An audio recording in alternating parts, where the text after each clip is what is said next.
So is there actually a way to indulge in all the delicious food that comes with the holidays and still feel good afterwards? And it doesn't mean to actually do it right before the dinner, like outside of the house that you're about to eat in. No. Make sure the HIIT workout is actually a HIIT workout. Train hard. How hard? Harder than last time. Try to eat the protein on the plate and the fibrous foods first before you indulge. And also, like I said before, fiber is a great way to increase your fullness signals a little bit earlier than usual. Alright, let's get to the juicy stuff.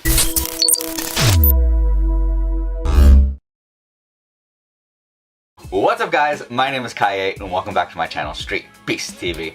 And in this video, I'm going to share with you guys 5 of my strategies that I like to implement for myself and for my clients during the holiday season so that you can have your cake and eat it too. So is there actually a way to indulge in all the delicious food that comes with the holidays and still feel good afterwards and not feel all that guilt? Well, that's going to be entirely up to you and the mindset that you choose to go into the holidays. These 5 strategies that I implement, especially number 4. You definitely want to stick around for number 4. That one's probably the most impactful one. And these aren't magic pills, but these are very highly effective strategies that are science-backed that will help mitigate a lot of the negative effects that come with eating indulgent and delicious food during the holidays.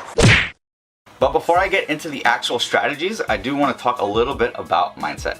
I think mindset around the holidays, in my opinion, should be around spending time with family and really enjoying the moments and memories that you're going to create with your loved ones. I think that's way more important than stressing about dieting and feeling like a failure afterwards, or maybe bring your Tupperware and not eat and stress. Like all that stuff, I think is not worth the stress. I think your mindset should be more geared toward enjoying the moments with your loved ones. And also knowing that weight gain is very temporary, especially if you have a good mindset around this. If you know consciously that you might gain a little bit of weight on some days during the holiday season, just getting right back on track, you'll go back to normal very quickly. If you feel like you're a failure after you gain some weight because you overindulged one day and then you decide to say, F it, now I'm just gonna go off track, then yeah, that's gonna increment into a lot of weight gain. But if you know that, hey, there are some days where I can indulge, but as long as I get back on track, in a few days, maybe at most a week, my weight will get back to normal. So knowing this and being patient and having this kind of mindset, I think, is probably the most important part of the holiday season. Amen. Alright, let's get to the juicy stuff. Something recently that's been shown in the science to help with glucose control and also raising the metabolism and mitigating some of the fat storage after a meal is actually going for a walk. Studies have shown that if you take a 10-minute walk after meals, it can slightly increase the metabolism, use the glucose and the extra calories that you just ate more toward nutrients in the body instead of storing that as fat. So if you have the option, see if after the Thanksgiving dinner or Christmas dinner, whatever it is, go for a 10-minute walk and maybe even invite some of your family members. They might love it. You might be like, hey, let's go look at the sunset. It's really nice outside. It's breezy. Let's go for a little bit of a walk.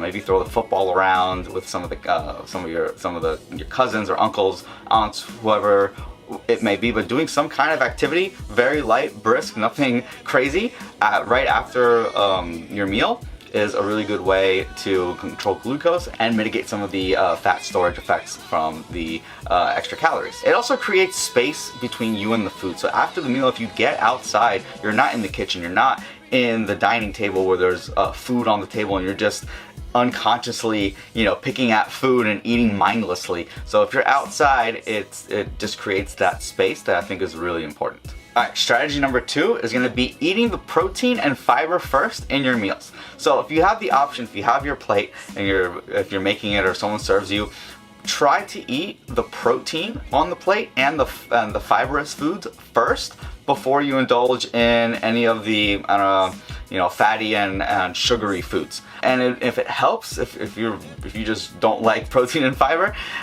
think of it as like medicine. Like, all right, let me just eat this protein and fiber first, and let me get this out of the way, and then I can indulge in the delicious whatever meals that are on the table during that night. First off, protein is the most satiating macronutrient, and it has the highest thermic effect of food, which is going to increase the metabolism to burn more calories versus carbs and fat, and it is going to send the fullness signal to your brain faster than if you were to not eat the protein first.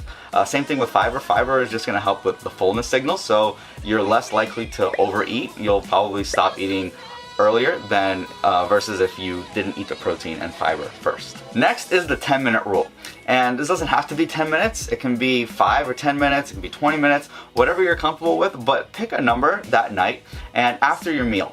When you feel like you're full and you're satisfied, right? But then, they bring in the apple pie or the vanilla ice cream or cookies or whatever you want, and you're like, oh man, I want some. Before you impulsively take that dessert or that extra food, even though you're already satisfied, wait 5 to 10 minutes at least. Maybe, go into another room for a little bit, set a timer, and in 10 minutes, if you still want that dessert, then take it. This creates, again, space between you and the food.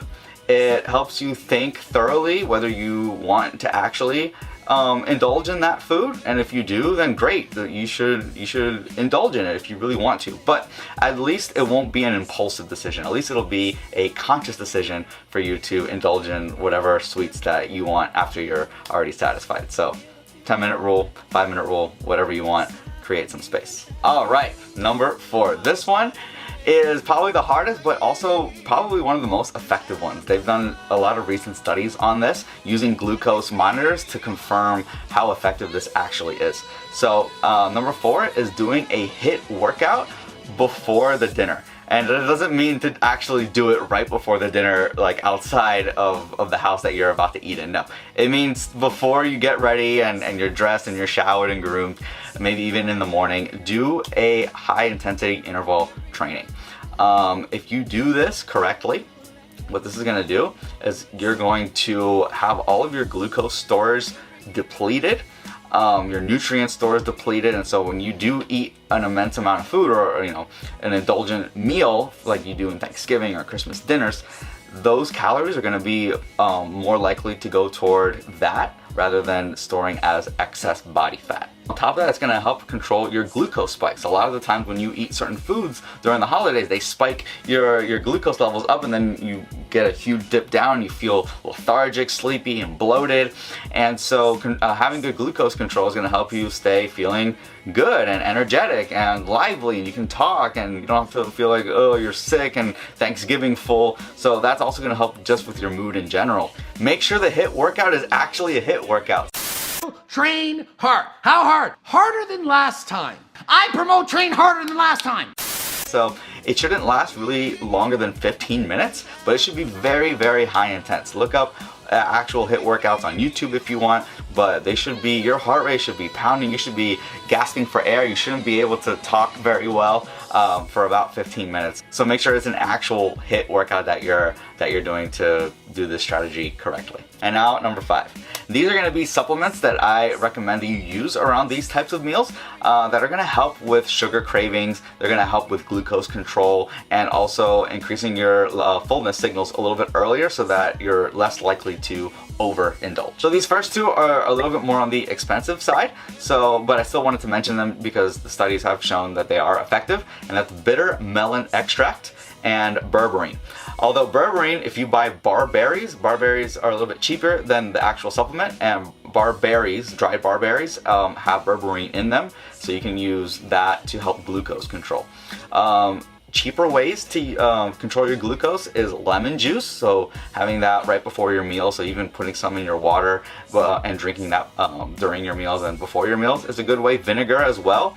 You can even put vinegar in the salad that you eat before your meals. That'll also help control glucose. And in taking a little bit of cinnamon before your meals is also a cheap way to control your glucose spikes. And also, like I said before, fiber is a great way to increase your fullness signals a little bit earlier than usual. And Psyllium Husk is really high in fiber, so intaking some Psyllium Husk with some water before your meals is also going to help mitigate the excess intake of calories and raise those fullness signals a little bit earlier. Anyways guys, that's it for this video. I hope you guys found this helpful. Remember, mindset is the most important part. These strategies are just strategies. They're not the magic pill, but they can definitely help keep you a little bit more on track during the holiday season. So if you like this video, give it a thumbs up. If you want to see more from me, subscribe. And I think that's it. All right, I'm out.